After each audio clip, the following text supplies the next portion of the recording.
నమస్కారం, welcome to reflection news.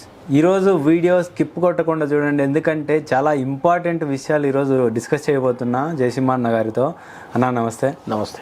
Important అని ఎందుకు చెప్తున్నానంటే, మనకు స్వాతంత్రం తెచ్చింది ఎవరు అని తెలుసుకోవడం భారతీయులుగా మనకు ఎంతో ముఖ్యమైన విషయం. దాని గురించి ఈరోజు డిస్కస్ చేయబోతున్నాం. అండ్ డిస్కషన్ స్టార్ట్ చేసే ముందు ఛానల్ను సబ్స్క్రైబ్ చేసుకోండి, వీడియో లైక్ చేయండి, కామెంట్ చేయండి, షేర్ చేయండి. మీకు ఏమైనా డౌట్స్ ఉన్నా అడగండి,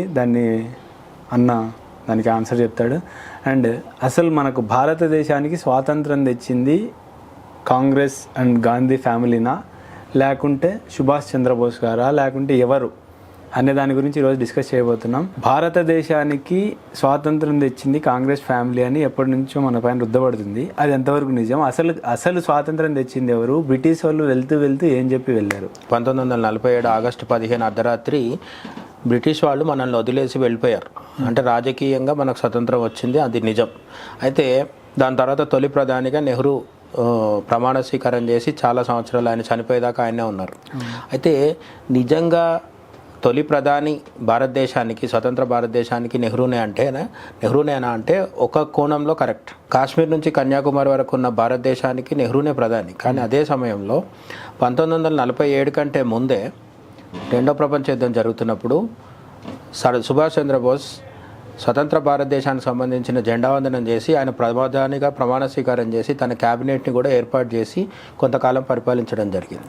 ఇటు అండమాన్ నికోబార్ దీవుల నుంచి మొదలు పెడితే ఈశాన్య భారతదేశం దాకా ఆజాద్ హింద్ ఫౌజ్ వచ్చి బ్రిటిష్ సైనికులతో పోరాడి భారతదేశంలో కొంత భూభాగాన్ని బ్రిటిష్ పాలన నుంచి విముక్తం చేసి మనకు స్వతంత్రాన్ని మొదట కలిగించింది ఎవరు అంటే ఆజాద్ హింద్ ఫౌజ్ సుభాష్ చంద్రబోస్ నేతృత్వంలో. కాబట్టి భారతదేశ తొలి ప్రధాని సుభాష్ చంద్రబోస్. స్వతంత్ర భారతదేశ త్రివర్ణ పతాకాన్ని ఎగురవేసింది కూడా సుభాష్ చంద్రబోస్ అనే ఒక వాదన కూడా ఉంది. సరే, నెహ్రూ సుభాష్ చంద్రబోస్ మధ్య ఎవరి అభిమానులు వాళ్ళకుంటారు, ఎవరి వాదనలు వాళ్ళకుంటాయి. అది పక్కన పెడితే 1956 సంవత్సరంలో ఒక ముఖ్యమైన ఘటన జరిగింది.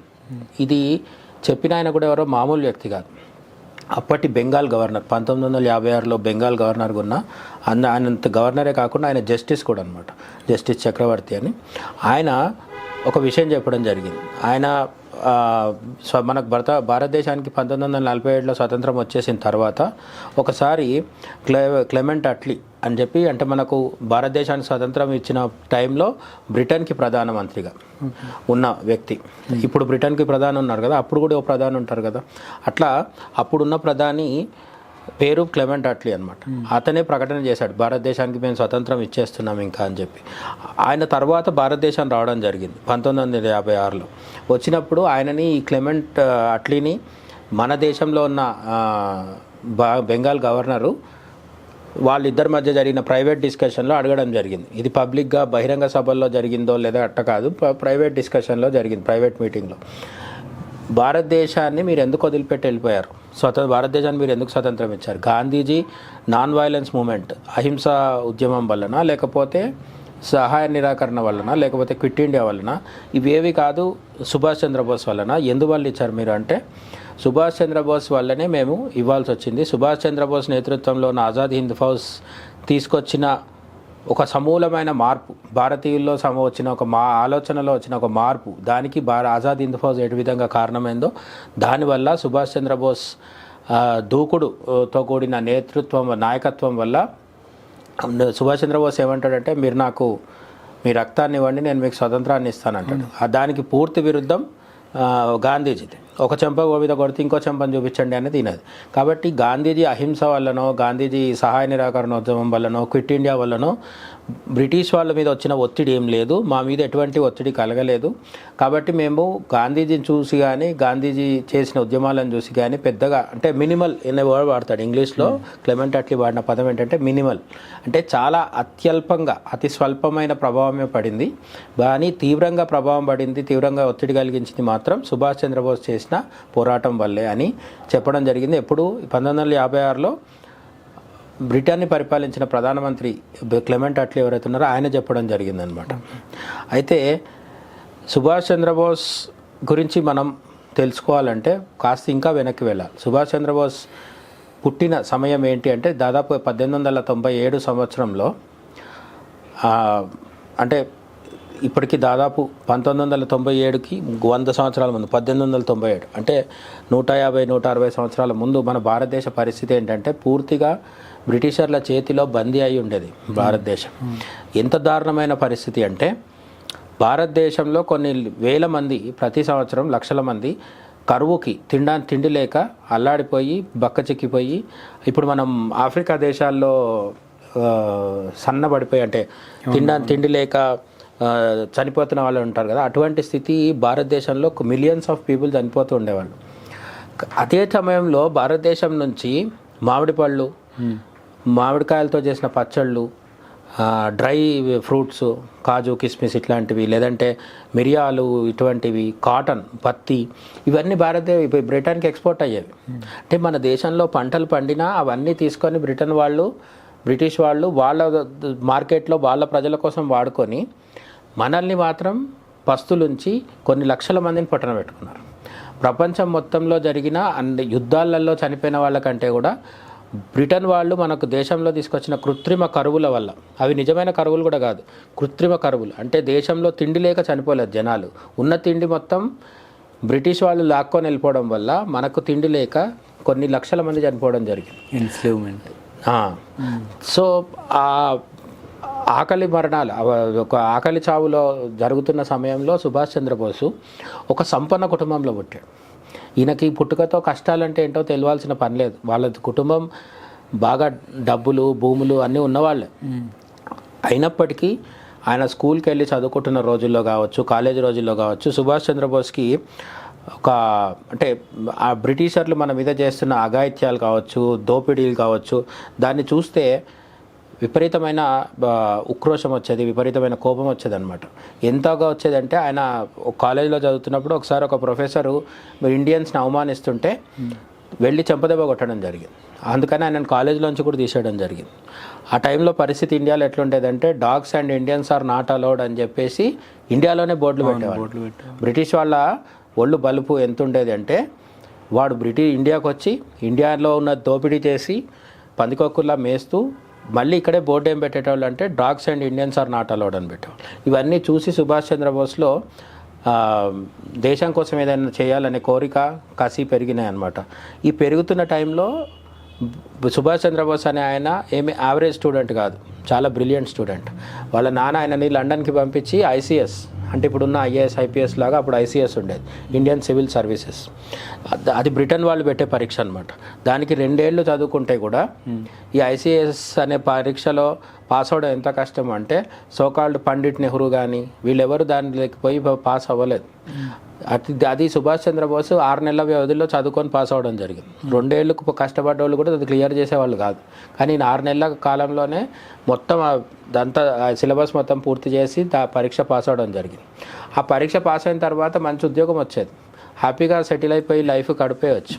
కానీ సుభాష్ చంద్రబోస్ భరతమాత కోసం ఏదైనా చేయాలి, ఇక్కడ తన సాటి భారతీయుల ఆకలి చావులతో సతమతం అవుతున్నప్పుడు ఊరుకోకూడదు, తన జీవితం తను బతికేయొద్దు అని చెప్పి తిరిగి భారతదేశానికి వచ్చి గాంధీ నాయకత్వంలో పనిచేయడం జరిగింది. నిజానికి సుభాష్ చంద్రబోస్కి గాంధీకి అభిప్రాయ భేదాలు ఉన్నాయని ఇప్పుడు మనం మాట్లాడుకుంటాం కదా. సుభాష్ చంద్రబోస్ ఉద్యమం మొదలుపెట్టింది మాత్రం గాంధీ నాయకత్వంలో. గాంధీ అప్పటికే పాపులర్ ఫిగరు, గాంధీ ఊరూరా తిరిగి చైతన్యం తీసుకొస్తుంది. మనకు గాంధీ అంటే నచ్చకపోయినప్పటికీ కూడా గాంధీ చేసిన మంచి కూడా కొంత ఉంది భారతదేశానికి. ఏంటి అంటే గాంధీ మాస్ మూమెంట్గా మార్చాడు. స్వతంత్రం అంటే ఎక్కడో ఒక సంస్థానంలో ఒక రాణి రుద్రమదేవి కాలంలో ఏంటంటే రాజులు వాళ్ళే పోరాటం చేసింది. మంగల్ పాండే లాంటి సైనికులు, రాణి రుద్రమదేవి లాంటి పాలకులు వాళ్ళు చేసింది. కానీ ప్రజలు రోడ్డు మీదకి రావడానికి గాంధీ కారణం. వచ్చి ఉప్పు సత్యాగ్రహం అని అదని చేశాడు. కానీ సుభాష్ చంద్రబోస్ ఆయన కాంగ్రెస్ పార్టీలో చేరి గాంధీతో కలిసి పనిచేస్తున్న క్రమంలో బోస్కి అర్థమైంది ఏంటంటే స్వతంత్రము బ్రిటిష్ వాడిని అడుక్కుంటే వచ్చేది కాదు. ఆయన చెప్తాడు, బోస్ ఏం చెప్తారంటే స్వతంత్రం అనేది ఎవడో పెట్టే భిక్ష కాదు, మనము లాక్కోవాలి. ఎందుకు అంటే మన స్వతంత్రం మనం సంపాదించుకోవాలి తప్ప బ్రిటిష్ వాడు పోనీ పాపం అని మనకి ఇవ్వడు. ఒకవేళ అట్లా ఇస్తే దాన్ని స్వతంత్రం అనరు. సో ఎవరి స్వాతంత్రమైనా ఎవరి స్వేచ్ఛ అయినా వాళ్ళకు పోరాడి సాధించుకోవాలనేది బోస్ సిద్ధాంతం. అయితే ఈ విధంగా గాంధీకి బోస్కి మధ్య అభిప్రాయ భేదాలు పెరుగుతూ వచ్చి ఒక దశలో ఏమైందంటే భారత జాతీయ కాంగ్రెస్కి కాంగ్రెస్ పార్టీకి సుభాష్ చంద్రబోస్ నాయకత్వం వహిస్తున్న టైంలోనే గాంధీకి ఈయనకు పడకపోవడం వల్ల ఇంకా గాంధీని వ్యతిరేకిస్తూ పార్టీలో ఉండడం వేస్ట్ అనుకొని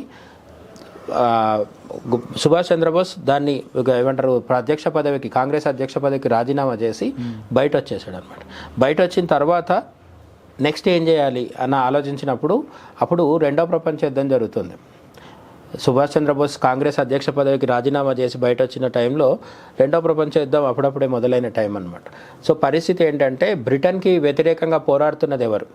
ఈ తెల్ల ఇంగ్లీష్ పీపుల్ ఎవరైతే ఉన్నారో, బ్రిటన్ లండన్లో ఉన్న కూర్చొని పరిపాలిస్తున్న మా భారతదేశాన్ని పరిపాలిస్తున్న పాలకులు ఎవరైతే ఉన్నారో, ఈ బ్రిటన్ తెల్లదొరలకి వ్యతిరేకంగా పోరాడుతున్నది ఎవరు రెండవ ప్రపంచ యుద్ధంలో అంటే హిట్లర్, జపాన్. జర్మనీలో ఉన్న హిట్లరు, జపాన్ దేశం, వీళ్ళిద్దరు వ్యతిరేకంగా పోరాడుతున్నారు. అట్లనే రష్యా కూడా మొదట్లో బ్రిటన్తో కలిసి ఉండేది కాదు. తర్వాత రష్యా కూడా జర్మనీకి వ్యతిరేకంగా వీళ్ళతో కలిసింది. కాబట్టి రష్యా కానీ జర్మనీ కానీ జపాన్ కానీ తనకు హెల్ప్ చేస్తుంది అని ఒక అంచనా వేసుకొని అర్ధరాత్రి 1 గంట టైంలో, అది చాలా ఫేమస్ అన్నమాట, సుభాష్ చంద్రబోస్ బ్రిటిష్ పాలకుల కళ్ళు కప్పి కోల్కతా బెంగాల్ ఇంటి నుంచి బయలుదేరి ఆఫ్ఘనిస్తాన్ మీదుగా రష్యాకు చేరుకున్నాడు. రష్యాకు చేరుకొని అంటే వివిధ మారువేషాలు వేసుకోవడము ఇటువంటివన్నీ చేస్తూ ఆఫ్ఘనిస్తాన్లోంచి రష్యాలోకి ఎంటర్ అయ్యి ఆఫ్ఘనిస్తాన్ మీదుగా రష్యా దేశంలోకి వెళ్ళి, అప్పటి సోవియట్ రష్యాలోకి వెళ్ళి రష్యా వాళ్ళతో అడిగితే పెద్దగా స్పందించలేదన్నమాట. వాళ్ళు బ్రిటన్కి వ్యతిరేకంగా పోరాడడానికి సుభాష్ చంద్రబోస్కి రష్యా మద్దతు పెద్దగా పలకలేదు. అప్పుడు నెక్స్ట్ అక్కడ నుంచి జర్మనీకి వెళ్ళడం జరిగింది. జర్మనీకి వెళ్ళి హిట్లర్తో కలిసి కొన్ని రోజులు పనిచేయడం జరిగింది. అయితే హిట్లర్తో పనిచేసినా కూడా అక్కడ పరిస్థితి ఏంటంటే హిట్లర్ తనకు హెల్ప్ చేయాలని అనుకున్నప్పటికీ హిట్లర్ సుభాష్ చంద్రబోస్తో పరిచయం జరిగిన సమయానికల్లా హిట్లర్ బలహీనపడ్డాడు అనమాట. హిట్లర్కి భారతదేశానికి స్వతంత్రం ఇప్పించగలిగేంత శక్తి లేదు అని స్లోగా సుభాష్ చంద్రబోస్కి అర్థమైన తర్వాత ఆయన సీక్రెట్గా జపాన్కి రావడం జరిగింది. జపాన్కి వచ్చిన తర్వాత నెక్స్ట్ ఏం జరిగిందంటే అప్పుడు జపాన్ చాలా శక్తివంతమైన దేశంగా ఉండేది. ఎంత శక్తివంతమైన దేశం అంటే ఈరోజు మనం సింగపూర్ అంటున్నాం కదా, ఆ సింగపూర్ అనే భూభాగము, ఆ చిన్న భూభాగం ఏదైతుందో అది బ్రిటన్ చేతిలో ఉండేది. బ్రిటన్ చేతిలో ఉన్న సింగపూర్ని జపాన్ ఆక్రమించుకోవడానికి 10,000 మంది సైనికులు వచ్చారు. జపాన్ సైనికులు 10,000 మందే, కానీ బ్రిటన్ సైనికులు 60,000 మంది ఉన్నా కూడా ఓడిపోవడం జరిగింది. ఓడిపోయినప్పుడు ఈ బ్రిటన్ సైనికులందరినీ యుద్ధంలో భాగంగా యుద్ధ ఖైదీలుగా జపాన్ పట్టుకుంది. కానీ విచిత్రం ఏంటంటే బ్రిటన్ సైనికులుగా బ్రిటన్ తరఫున పోరాడుతున్న వాళ్ళలో ఎక్కువ మంది మన భారతీయులు. ఎందుకంటే మన భారతదేశం వాళ్ళ బానిస దేశంగా ఉంది కాబట్టి, కాలనీగా ఉంది కాబట్టి బ్రిటన్ కోసం కొన్ని లక్షల మంది మన వాళ్ళు ప్రాణత్యాగం చేయడం జరిగింది. ఆ విధంగా జపాన్కి మన వాళ్ళు చాలామంది లొంగిపోవడం జరిగింది. అప్పుడు జపాన్ ఏం చేసిందంటే సుభాష్ చంద్రబోస్ ఎట్లాగూ భారతదేశానికి స్వతంత్రం ఇప్పించాలనుకుంటున్నారు కాబట్టి సింగపూర్లో 60,000 మందితో పాటు దొరికిన ఇండియన్ సైనికులు ఎవరైతే ఉన్నారో వీళ్ళందరినీ భారతదేశ స్వతంత్రం కోసం పోరాడండి అని చెప్పి ఒక రెజిమెంట్గా తయారు చేసి, ఒక గ్రూప్గా తయారు చేసి ట్రైనింగ్ ఇవ్వడం మొదలుపెట్టింది. జపాన్ సహకరించడం మొదలుపెట్టింది. అదే ఆజాద్ హింద్ ఫౌజ్ అయింది, ఇండియన్ నేషనల్ ఆర్మీ అయిందనమాట. సో భారతదేశానికి కోసం ఏర్పడ్డ మొట్టమొదటి ఆర్మీ అది. దానికి 1943లో సుభాష్ చంద్రబోస్ నాయకుడయ్యారు ఆజాద్ హింద్ ఫౌజ్కి. ఆజాద్ హింద్ ఫౌజ్కి నాయకుడిగా వచ్చిన సుభాష్ చంద్రబోస్ వాళ్ళని యాక్చువల్గా వాళ్ళు అప్పటిదాకా బ్రిటన్ కోసం పోరాడున్నారు, ఇప్పుడు జపాన్ కోసం పోరాడమంటున్నారు. సో వాళ్ళకి ఒక విధంగా నిరాశ నిస్పృహ వచ్చేసినాయి అనమాట. వాడు పుట్టింది భారతదేశంలో, కొన్ని రోజులు బ్రిటన్ కోసం పోరాడింది, ఇప్పుడు జపాన్ కోసం అంటున్నారు. ఇట్లయితే వాళ్ళకి ఎందుకు యుద్ధం చేయబుద్ధి అవుతుంది? సో వాళ్ళకి మోటివేషన్ రాలేదు. మోటివేషన్ రానప్పుడు సుభాష్ చంద్రబోస్ వచ్చి చేసింది ఏంటంటే, మీరు భారతదేశం కోసం పోరాడండి, మన దేశాన్ని మనం స్వతంత్రం సంపాదించుకుందాం, బ్రిటన్ వాళ్ళని వెళ్ళగొట్టి మనం స్వతంత్ర దేశంగా ఏర్పడదామని చెప్పి వాళ్ళలో ఉత్సాహం తీసుకొచ్చి ఒక ఫుల్ లేడీస్ రెజిమెంట్ ఉండేది, ఝాన్సీ లక్ష్మీబాయి రెజిమెంట్ అనేది ఒకటి ఉండేది. అప్పట్లోనే 1943లోనే కంప్లీట్ ఉమెన్ రెజిమెంట్ అనమాట. అందరూ మహిళలే సైనికులుగా ఉండేవాళ్ళు. వీళ్ళందరూ కలిసి 1943 నుంచి ట్రైనింగ్ తీసుకొని మయన్మార్ మీదుగా మన మణిపూర్ ఇంపాల్ ఉన్నాయి కదా ఇప్పుడు ఈశాన్య భారతదేశం, ఈ నార్త్ ఈస్ట్ ఇండియా మీదకి వచ్చి అక్కడ యుద్ధం చేయడం జరిగింది. ఎవరు? బ్రిటిష్ సైనికులతో. ఇక్కడ ఒక విషాదం ఏంటంటే అప్పుడు ఆజాద్ హింద్ ఫౌజ్లో ఉన్నది ఎవరు? భారతీయులు. బ్రిటన్ తరఫున వచ్చి పోరాడింది ఎవరు? మళ్ళీ మన సైనికులే. అటువంటి ఒక విషాదమైన స్థితిలో ఉండేది. ఎందుకంటే బ్రిటన్ ఏం చేసిందంటే మీడియాలో ఎక్కడ ఈ ఆజాద్ హింద్ ఫౌజ్ గురించి రానివ్వలే. ఇప్పట్లాగా సోషల్ మీడియా, సెల్ ఫోన్స్ ఇవి లేవు కదా. సో పత్రికల్లో ఎక్కడ కూడా స్ట్రిక్ట్గా ఆజాద్ హింద్ ఫౌజ్ గురించి, సుభాష్ చంద్రబోస్ గురించి రానివ్వకపోవడం వల్ల ఈశాన్య భారతదేశంలోకి వచ్చి పోరాడుతున్నది ఎవరో జపాన్ సేనలని అనుకున్నారు మన వాళ్ళు. బ్రిటన్ తరఫున వచ్చి పోరాడుతున్నది మన సైనికులు. ఆజాద్ హింద్ ఫౌజ్ నుంచి వచ్చి పోరాడుతున్నది కూడా భారతీయులే. సో భారతీయుల్ని చంపుకునే పరిస్థితి తీసుకొచ్చింది అనమాట. సో మొత్తానికి ఈశాన్య భారతదేశంలో కొంత భాగం ఆజాద్ హింద్ ఫౌజ్ చేతికి రావడం అయితే జరిగింది. వచ్చినప్పటికీ దురదృష్టం ఎట్లా వెంటాడిందంటే 1945 రెండో ప్రపంచ యుద్ధం చివరికి వచ్చేసరికి జపాన్ ఓడిపోయింది. ఎందుకంటే జపాన్ మీద న్యూక్లియర్ బాంబ్స్ వేస్తారు కదా అమెరికా ఎంటర్ అయ్యేసరికి మొత్తం స్టోరీ అంతా మారిపోయింది. అమెరికా ఎంటర్ అవ్వకముందు బ్రిటన్ పరిస్థితి ఏంటంటే హిట్లరు జపాన్ చేసిన కొట్టిన దెబ్బలతోని పూర్తిగా వీక్ అయిపోయింది. బ్రిటన్ చేతిలో ఉన్న మన భారతదేశం లాంటి కాలనీస్, వలస దేశాలు కాకుండా అసలు బ్రిటనే వాళ్ళ చేతిలో ఉన్న పరిస్థితి వచ్చింది. హిట్లర్ వచ్చి బ్రిటన్ ఆక్రమించుకుంటాడేమో అని భయంలో పడిపోయింది. కానీ అమెరికా ఎంటర్ అయ్యి న్యూక్లియర్ బాంబ్స్ వేసేసరికి జపాన్ చేతులు ఎత్తేసి లొంగిపోయింది. సో జపాన్ లొంగిపోయిన తర్వాత సుభాష్ చంద్రబోస్కి సపోర్ట్ పోయింది మొత్తం. అదే టైంలో సుభాష్ చంద్రబోస్ విమానంలో ప్రయాణిస్తుంటే విమానం కూలిపోయింది అని ఒక థియరీ ఉంది. మనం దాన్ని నమ్మమా అనేది మన ఇష్టం.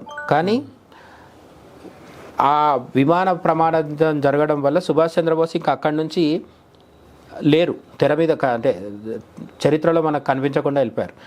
ఆయన ప్రమాదంలో చనిపోయారా, లేకపోతే అజ్ఞాతంగా ఎక్కడికన్నా వెళ్ళిపోయారా, లేదంటే రష్యా జైల్లో ఉండిపోయారా, ఇట్లా రకరకాల థియరీస్ ఉన్నాయి. అది ఏది దానికి కూడా క్లారిటీ లేదు.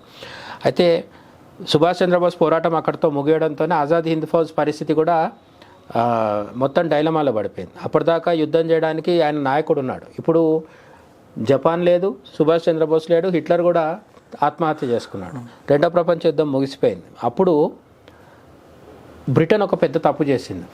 దీని గురించి మనకు చరిత్ర పుస్తకాల్లో ఎక్కడ ఉండదు అనమాట.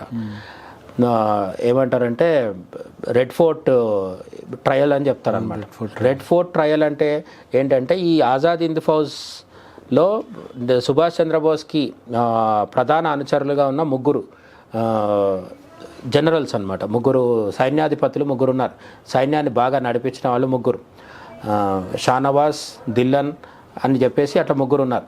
ఈ ముగ్గురుని పట్టుకొని రెడ్ ఫోర్ట్ దగ్గర, ఎర్రకోట దగ్గర పబ్లిక్గా ట్రయల్ చేస్తాము, వీళ్ళకి శిక్షలు వేస్తామని బ్రిటన్ వాళ్ళు ఎక్కువ ప్రచారం చేసిందనమాట. దీనివల్ల మంచి జరుగుతుంది అని వాళ్ళు అనుకున్నారు. ఎందుకు? ఆజాద్ హింద్ ఫౌజ్ ఏం చేసింది? బ్రిటన్కి వ్యతిరేకంగా పోరాడింది. ఆజాద్ హింద్ ఫౌజ్ నాయకుల్ని మేము పబ్లిక్గా విచారణ జరిపి వాళ్ళని శిక్షిస్తాం కఠినంగా అంటే అప్పుడు భారతీయులు అందరూ ఏమనుకుంటారు? భయపడిపోయి ఇక ముందెవరో తిరుగుబాటు చేయరు అని బ్రిటన్ లెక్కేసుకుంది. కానీ మొత్తం సీన్ రివర్స్ అయింది. వీళ్ళు ఓవర్గా ప్రచారం చేసి ప్రజలందరినీ పిలిచి వాళ్ళ ముందర విచారణ చేస్తాం అది ఇది అనేసరికి ఎక్కడ దొరికితే అక్కడ ప్రజలు కానీ లేకపోతే మన సైనికులు, పెద్ద ఎత్తున సైనికులు ఉండేవాళ్ళు. సో ఈ సైనికులు అంటే కొంతమంది ఏం చెప్తారంటే భారతదేశ సైనికులు ఒక 25 లక్షల మంది ఉంటే 40,000 మంది మాత్రమే తెల్ల అధికారులు ఉండేవారు, వైట్ మెన్. బ్రిటిష్ నుంచి వచ్చిన అధికారులు 40,000 మంది ఉండేవాళ్ళు మొత్తం భారతదేశం మీద. కానీ 25 లక్షల మంది భారతీయ సైనికులు ఉండేవాళ్ళు అని చెప్తారనమాట. ఈ లెక్కలు తప్పు ఉండొచ్చు, ఒప్పు ఉండొచ్చు, కానీ పెద్ద ఎత్తున మన సైనికులే ఉండేవాళ్ళు. సో బ్రిటన్ అధికారులు భారతదేశాన్ని పరిపాలించాలంటే ఎవరు ఉండాలి? భారతీయ సైనికులు ఉండాలి.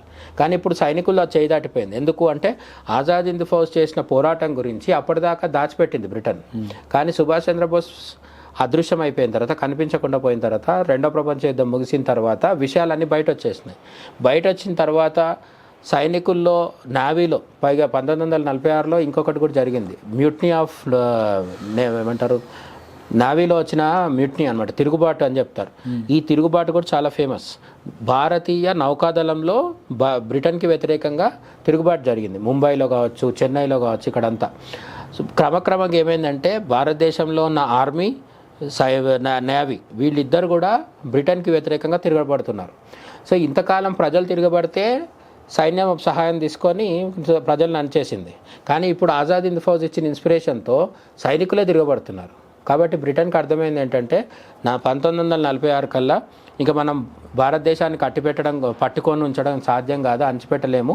కాబట్టి స్వతంత్రం ఇచ్చి పారిపోవడం బెటర్ అని అర్థమైంది వాళ్ళకి.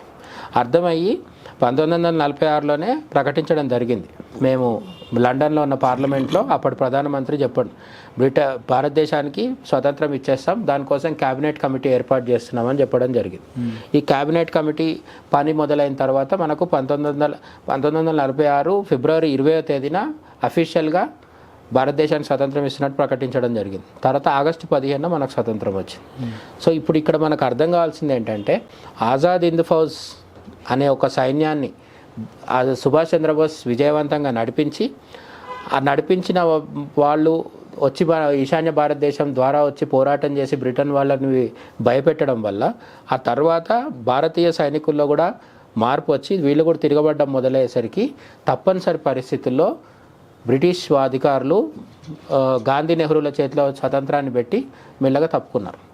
వాళ్ళు యాక్చువల్గా అయితే సుభాష్ చంద్రబోస్ తిరిగి వచ్చి మన దేశ తొలి ప్రధాని అయ్యి ఉంటే ఇంకా బాగుండేదేమో, కానీ మన ఏమంటారు, మన దురదృష్టం అనుకోవాలి. సుభాష్ చంద్రబోస్ విమాన ప్రమాదంలో చనిపోవడం కావచ్చు, లేదంటే మరి ఇంకేదైనా పరిణామం జరిగి ఉండొచ్చు. ఆయన తర్వాత కాలంలో కూడా బతికే ఉండొచ్చు. కొంతమంది చెప్పేది ఏంటంటే, నెహ్రూ ప్రధాని అయిన తర్వాత కూడా సుభాష్ చంద్రబోస్ కుటుంబీకుల మీద కూడా, బెంగాల్లో ఉన్న కోల్కతాలో ఉన్న కుటుంబీకుల మీద కూడా నిఘా పెట్టేవాళ్ళు. పైగా ఆజాద్ హింద్ ఫౌజ్ సైనికులు ఎవరైతే ఉన్నారో వాళ్ళ కుటుంబాలు, చనిపోయిన వాళ్ళు కావచ్చు, బతుకున్న వాళ్ళు కావచ్చు, నార్మల్గా భారతదేశ స్వతంత్రం కోసం పోరాడిన వాళ్ళందరికీ పెన్షన్లు వచ్చాయి. మన దగ్గర కూడా చాలా రాష్ట్రాల్లో, ఇవి తెలంగాణలో అయితే నిజాం వ్యతిరేకంగా పోరాడిన వాళ్ళకు కూడా పెన్షన్స్ వచ్చేవి. కానీ ఆజాద్ హింద్ ఫౌజ్లో ఉండి బ్రిటన్కి బ్రిటిషర్లకు వ్యతిరేకంగా పోరాడిన సుభాష్ చంద్రబోస్ అనుయాయులు ఎవరైతే ఉంటారో, సైనికులు ఎవరైతే ఉంటారో వాళ్ళకి, వాళ్ళ కుటుంబాలకి 1970 వరకు కూడా పెన్షన్లు ఇచ్చేవాళ్ళు కాదు. అంటే భారతదేశం కోసం పోరాడిన ఆజాద్ హింద్ ఫౌజ్ వాళ్ళ మీద భారతీయ స్వతంత్ర భారత ప్రభుత్వమే కక్ష సాధింపు చర్యలు చేసిందనమాట నెహ్రూ కాలంలో. సో ఇటువంటి చాలా అంశాలు ఉన్నాయి. మొత్తానికైతే మనకు చరిత్రలో చెప్పింది ఏంటంటే, ఆజాద్ హింద్ ఫౌజ్ ప్రేరణతో భారతీయ సైనికులు తిరుగుబాటు చేయడంతో బ్రిటిష్ వాళ్ళు భారతదేశాన్ని వదిలిపెట్టి వెళ్ళడం జరిగింది. ఈ విషయం మనం చెప్పేది కాదు. 1956లో క్లెమెంట్ అట్లీ అతను ఆయనే స్వయంగా ఒప్పుకున్నాడు. ఆయన ఎవరో మామూలు వాడు కాదు, బ్రిటన్ ప్రధాని. ఓకే, అర్థమైంది కదా. భారతదేశానికి స్వాతంత్రం తెచ్చింది ఎవరో ఇప్పుడు మీకు తెలిసింటుంది మ్యాక్సిమం. ఎందుకంటే ఇన్నాళ్ళు మనం ఒక అబద్ధం దాంట్లో పడి బొల్లుతాం అనమాట. అది నిజం కాదు. భారతదేశానికి స్వాతంత్రం ఎలా వచ్చిందో ఇప్పుడు ఈ వీడియో ద్వారా మీరు తెలుసుకుంటారు. కాబట్టి ఇది నలుగురికి షేర్ చేసి, లేకుంటే మీరైనా పర్సనల్గా వెళ్ళి చెప్పి తెలియజేయండి. ఇలాంటి మరిన్ని వీడియోస్ కోసం ఛానల్ని సబ్స్క్రైబ్ చేయండి అండ్ వీడియో లైక్ చేయండి, షేర్ చేయండి, కామెంట్ చేయండి. జై హింద్. జై హింద్ అన్న. జై హింద్.